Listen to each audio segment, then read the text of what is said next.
My name is Lillian Carter. I own Carter Colors, a company that's made a big splash in the world of art supplies.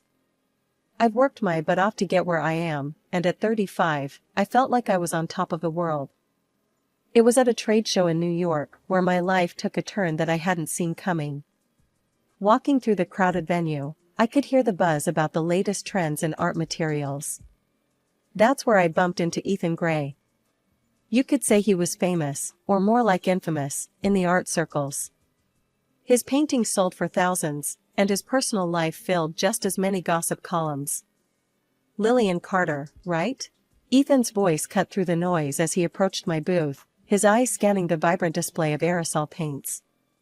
That's me, I replied, extending a hand. And you're Ethan Gray. Seen your work, heard a lot more. He flashed a grin, his gaze still lingering on the cans. We ended up talking over drinks after the show.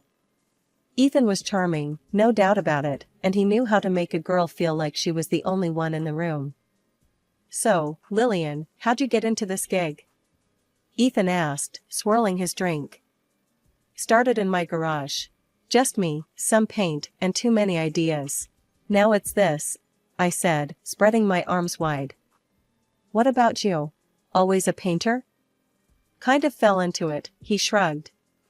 But let's talk more about you. Your stuff's everywhere. Bet you're killing it. The conversation flowed as easily as the drinks, and by the end of the night, I was pretty taken with him.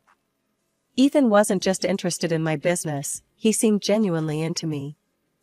It was refreshing, considering most men were either intimidated or just wanted to talk shop. A few months flew by, and Ethan was everywhere I was. Art shows, gallery openings, you name it. He always made sure he was seen with me, and I won't lie, I liked the attention. One evening, as we closed down a particularly successful gallery event, Ethan pulled me aside. The room was buzzing with the last few art enthusiasts, but he had that look in his eyes that said he needed to talk. Lillian, these past months with you have been incredible, he started, his voice low. You're amazing, you know that? I blushed, feeling a mix of excitement and nerves. Thanks, Ethan. I've enjoyed it too. A lot. He took a deep breath, his hand finding mine. I don't want to just date, Lillian. I'm in this. All in. What do you say? The question caught me off guard. Here was a man who'd been the talk of the town, known for his fleeting romances, and he was looking at me like I was his next masterpiece. I say, let's do it, I replied, my voice steadier than I felt. That night, Ethan asked me to marry him in a way that was both shocking and utterly perfect.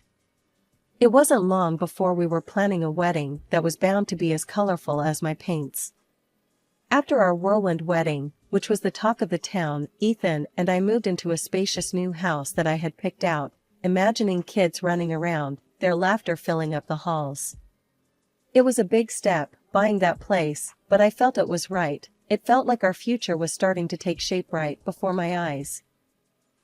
To sweeten our new beginning, I surprised Ethan with a sleek new car. For all the times you'll drive back from your studio, all inspired and messy, I joked as I handed him the keys. He laughed, hugged me tight, and said it was more than he deserved. I got one for myself too, so I guess we both deserve the best, I shot back with a grin. Ethan continued working out of his old studio across town, despite my suggestions to set one up at home. Babe, I'm a creature of habit. That old studio, it's got the vibes, the history. Can't just leave that behind, he'd explain every time I brought it up. I didn't push it, I respected his space and his process. Plus, I was busy too, launching a new store downtown, expanding Carter Colors. One evening, as we were relaxing on our back porch, Ethan brought up a new project he was dreaming about. Lil, I've got this idea, something big. But I'm a bit strapped right now, he said, looking out into the yard, his voice unusually hesitant. What kind of big? I asked, intrigued. A new series of paintings. Different from anything I've done before. I want to experiment, push boundaries, he explained, his eyes lighting up as he spoke. That sounds amazing, Ethan. So, what's holding you back? I leaned in, always excited to see him passionate about his work. Funds, babe. It's a costly venture, and I'm a bit tight financially. I need $100,000, he admitted, scratching the back of his head. Without a second thought, I replied, "Why didn't you just say so? Let's finance it."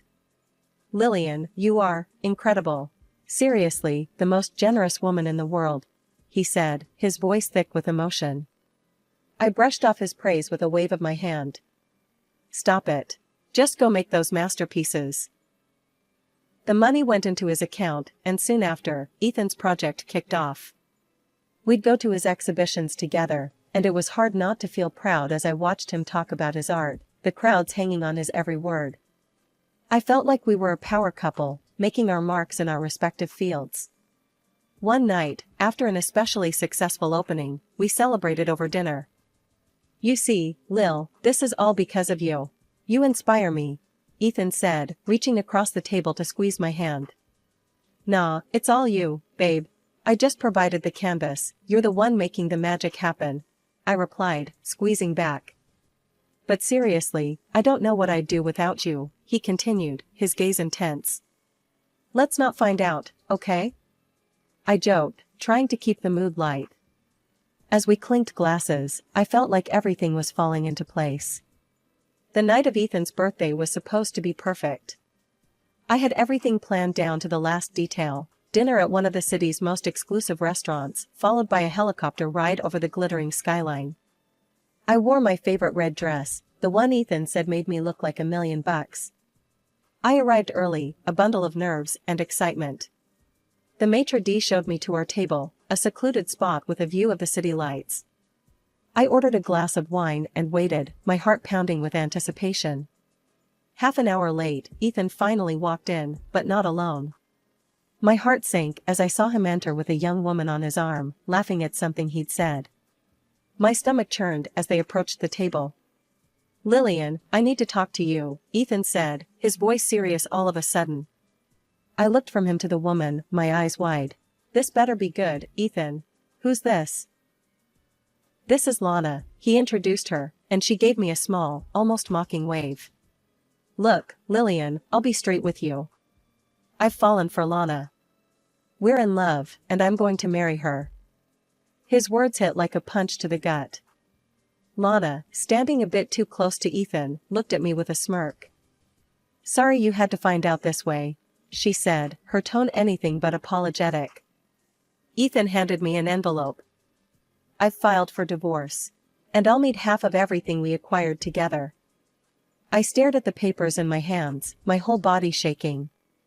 I felt numb, unable to fully grasp the betrayal.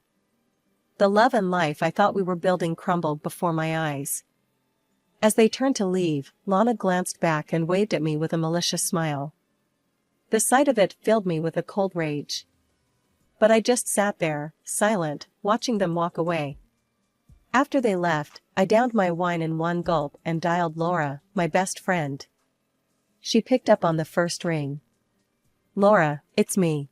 Can I come over? It's Ethan, he's leaving me. For another woman." "Oh, Lil, I'm so sorry. Come right over, honey. We'll figure this out." I left the restaurant and headed straight to Laura's. The drive over was a blur, my mind racing and heartbreaking. When I arrived, Laura was waiting at the door, her face full of concern. Inside, we sat on the couch, and I poured out the whole sordid story. Laura listened, her face growing angrier by the minute. "He wants what? Half of everything? That no good, too timing." "Yeah, the house, the cars, even the new store," I said, my voice hollow. "I bought all that thinking we were building a future. We need to fight back, Lillian. This is outright theft." Laura's outrage mirrored my own. "Let's find someone who can dig up dirt on him. If he's been planning this, who knows what else he's hiding." That night, I slept at Laura's place, my dreams a chaotic swirl of betrayal and whispered plans of revenge. The fight was just beginning, and I was ready to claim what was rightfully mine. The next morning, we were running on adrenaline and caffeine, ready to set our plan into motion. We found a private detective named Hank through a recommendation, and we wasted no time meeting him to discuss our situation. "Morning, ladies. What brings you to my part of town?" Hank asked, his office cluttered with files and old coffee cups. "Morning, Hank. We've got a bit of a situation. My soon-to-be ex-husband, he's pulled a fast one on me," I began, trying to keep my voice steady. Laura jumped in, her voice firm. "We need dirt, Hank. The kind that sticks. This guy's been playing my friend here for a fool, and we're not about to let him get away with it." "Got it. Names, places, any details you've got. I'll start digging." Hank's fingers flew over his keyboard as we provided him with everything he needed. Over the next week, Laura and I were on edge, waiting for any news. Finally, Hank called us back to his office, with a grim look on his face. "Found more than I bargained for," he said, handing us a thick file. "Your guy, he's been seeing this mistress of his for months. Fancy trips, expensive gifts, and yeah, that new apartment on the coast? It's in his name, bought with your money." The betrayal stung anew, but now it was mixed with a fiery anger. "Can we make this public? I mean, legally?" I asked, thumbing through the documents. Laura, ever the strategist, had another idea. "Wait, my cousin's a producer for that morning talk show, Daybreak Delights. What if Lillian goes public there? A live tell-all?" "Perfect. Let's burn his little castle down with the truth," I agreed, feeling a surge of empowerment. We arranged for me to appear on the show. The night before, I was a bundle of nerves, but Laura stayed on the phone with me, rehearsing what I would say. The morning of the show, I sat across from the host, a sympathetic woman named Marcy. "Today, we have Lillian Carter, who's here to share a troubling personal story involving deception and betrayal." "Lillian?" Taking a deep breath, I looked into the camera. "Thank you, Marcy. Yes, I'm here because I believe in standing up against deceit. My husband, whom I trusted with my heart and my finances, has been living a double life. With my money, he funded his affairs and lied about his business ventures." The host interjected, "And you have proof of these claims?" I nodded, passing over the documents Hank had compiled. Receipts, bank statements, even property deeds. All funded through the money I gave him, believing in his integrity. The response was immediate. Viewers began commenting, the phone started ringing, and by the end of the day, I had messages from several of Ethan's ex-wives. They shared similar stories of deception and theft. Bolstered by public support, I filed a lawsuit against Ethan for fraud. The case quickly became a local sensation, with more and more people coming forward with their own encounters with Ethan's duplicity. After the initial bombshell on Daybreak Delights, the story of Ethan's duplicity spread like wildfire. Other women, once silenced by fear and shame, now stepped forward, eager to share their stories on the very platform that had emboldened them. The talk show's producers, sensing the depth and reach of the story, organized a special segment. It wasn't just about me or Ethan, it was about a pattern, a repeated betrayal that spanned years and victims. I stood backstage, listening to the quiet murmur of the other women gathering, their voices a mix of nervousness and resolve. "Lillian, you ready for this?" Laura asked, her hand reassuring on my shoulder. "As I'll ever be," I replied, taking a deep breath. "It's not just my fight anymore." We walked onto the set, a chorus of applause greeting us. Marcy, the host, welcomed each of us with a warmth that eased some of the tension from our shoulders. "Ladies, thank you for being here today," Marcy started, her voice serious, her eyes sweeping across the group. "What you're doing is incredibly brave. Lillian, can you introduce us to these courageous women?" With a nod, I turned slightly to address the audience, both in the studio and beyond the cameras. These women, like me, were charmed by a man we thought we knew.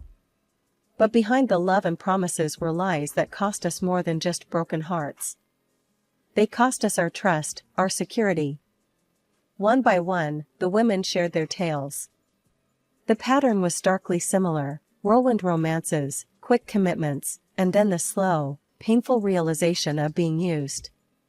"He told me he needed money for a new gallery," one woman said, her voice faltering. I sold my late mother's jewelry to help him. And then he vanished. Another spoke up, her anger palpable. He said he was investing in our future, but he was funding his lavish trips with his mistresses. The trial that followed was a media spectacle. Ethan, with his slick lawyers and smoother talk, tried to paint himself as the misunderstood artist, but the evidence was overwhelming. The judge ruled in our favor, recognizing the systematic deception Ethan had woven into our lives. The court finds the defendant guilty of fraud and orders restitution to the victims, the judge declared, her gavel a satisfying sound in the heavy silence that followed. However, the aftermath was as surprising as the ordeal itself. Ethan's notoriety, rather than crippling his career, seemed to enhance it. His art, now more infamous than ever, skyrocketed in value. The scandal, it seemed, was a perverse sort of publicity. Months after the trial, Ethan's voice unexpectedly filled my living room, his laughter ringing through the phone in a call I never expected to receive.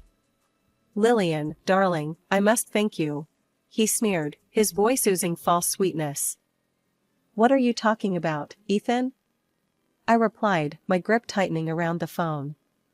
"Oh, come now. Thanks to your little stunt, my paintings are selling at triple the price. Scandal really does wonders for the art world," he boasted, arrogance dripping from every word. I was silent, processing his audacity. "And to top it off," he continued, the smirk practically audible, "I've married again. A young, beautiful thing. Far superior to you in every way." His words were meant to wound, and they did, momentarily. But as he laughed and hung up, a fire built inside me. Hank called on time, at a time when I was considering new ways to get back at Ethan. "Lillian, you're gonna want to sit down for this," Hank's voice was thick with urgency. "What's up, Hank? What did you find now?" My heart skipped a beat, wondering what bombshell was left to drop. "It's big, Lil. I mean, career-ending big for Ethan. Meet me as soon as you can," he said. I agreed, curiosity and a twinge of that old, familiar rage stirring in my belly. At Hank's office, the evidence laid out was undeniable, shocking even to me, seasoned by now in Ethan's capacity for deceit. But this was different. This was massive. Armed with the new information, I couldn't just walk away. Not when justice was screaming to be served one final time. The opportunity came sooner than expected. Ethan was being celebrated at a high-profile art exhibition. Politicians, business moguls, the who's who of society, would be there. And so, I decided, would I, with a +1 whose identity would shake the very foundations of Ethan's pretentious little empire. The night of the exhibition, I was a bundle of nerves and resolve. Beside me was Alex, a shy, young artist with a brilliant talent and a significant role in the night's unfolding drama. As we entered, Ethan, ever the charmer, was surrounded by admirers, his new wife, Lana, glittering beside him. Ethan's eyes narrowed the moment he saw me, his smile faltering as he noticed Alex. His discomfort was palpable, and he looked like he'd seen a ghost. As the speeches began, I felt every heartbeat, every tick of the clock acutely. When it came time for Ethan to speak about his original works, I knew it was showtime. "Excuse me, can I have a moment?" I stepped forward, microphone in hand, my voice steady. The room fell silent, all eyes on me. "Thank you," I began, smiling sweetly at the confused faces around me. "I know you're all here to honor Ethan, but I want to introduce you to someone very special. Alex, come up here." Alex joined me, his nervousness clear but his resolve strong. I nodded at him, and he began the slideshow he'd prepared. The first slide displayed a familiar painting, one Ethan claimed as his own. "Lovely, isn't it?" I continued, as slide after slide showed beautiful artworks. All created by Alex here, not by Ethan. The revelation that Ethan Gray had no original talent and had been passing off someone else's art as his own hit the crowd like a tidal wave.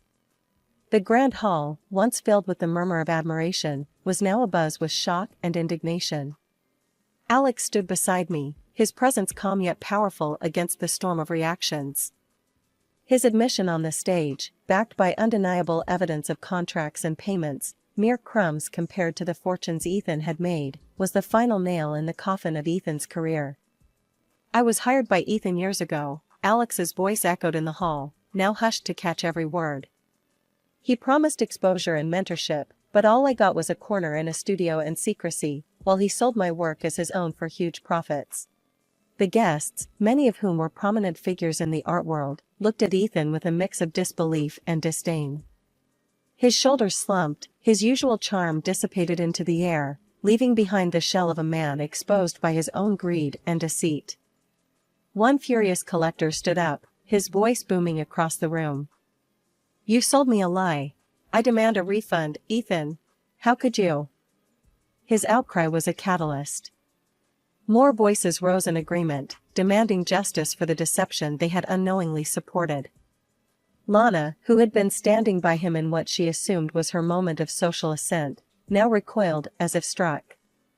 "I didn't sign up to marry a fraud," she yelled, her voice shrill.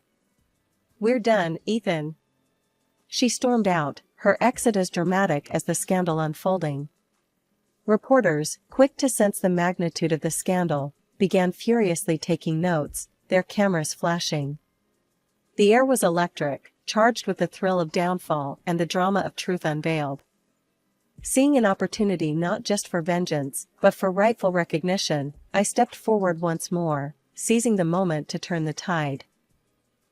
"Ladies and gentlemen," I began, my voice clear and commanding over the noise. "Tonight has been a revelation not just of deceit but of true talent. This young man, Alex Mercer, is the real artist behind the paintings you've admired tonight." The room quieted, eyes turning to Alex, who stood a little taller under the gaze of the art world's elite. As his agent, I'm proud to present his genuine work, not just for sale, but for the recognition he rightfully deserves. We welcome galleries, collectors, and art lovers to support true talent, unshadowed by deceit. The shift in the room was palpable. Curiosity replaced shock, and several gallery owners and art dealers approached us, their expressions one of intrigue and respect.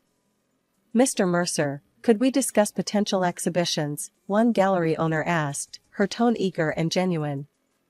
"Absolutely," I replied, smiling at Alex, who was finally receiving the recognition he deserved. As the crowd began to buzz with positive murmurs and discussions of potential deals, I looked over at Ethan, now a bystander in his own downfall. His empire, built on lies and exploitation, had crumbled.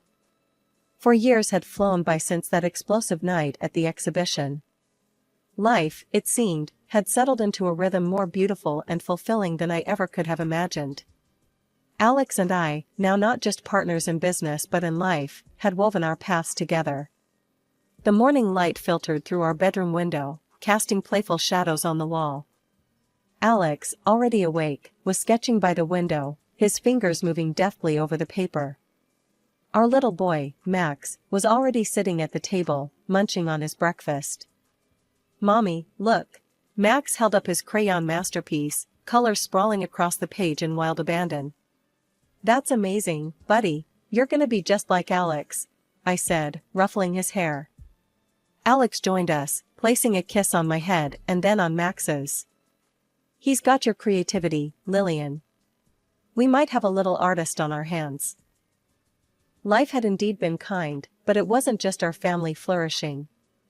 Alex's career as an artist had skyrocketed, his genuine talent now recognized and celebrated far and wide. And me, stepping into the role of his agent, I found a passion for advocating and nurturing real talent, something that gave me a deep sense of fulfillment. As we sat at the breakfast table, the phone rang. I answered, still smiling from our morning banter. "Lillian Carter," I greeted. "Lillian, it's Diane from Galleria Moderna. We just wanted to confirm Alex's solo exhibit next month. We're expecting a massive turnout." "That's fantastic, Diane. We're all set on our end. Alex has some incredible pieces ready to go," I replied, my heart swelling with pride. After the call, I looked over at Alex, who was now helping Max with his crayon choices. "Another packed house expected, Mr. Mercer." Seems you're the man of the hour, yet again. Alex chuckled, wrapping an arm around me. Only because I have an amazing agent. And the best family a guy could ask for. Our lives were a stark contrast to the chaos that had engulfed Ethan. Plagued by lawsuits from galleries, museums, and private collectors, his world had crumbled. The last we heard, he had fled the country, a broken man chased away by the weight of his own deceit. The scandal that once threatened to stain my life had instead cleared the path to this new beginning. I had not only found success in business, but had found love and built a family on foundations of trust and genuine support.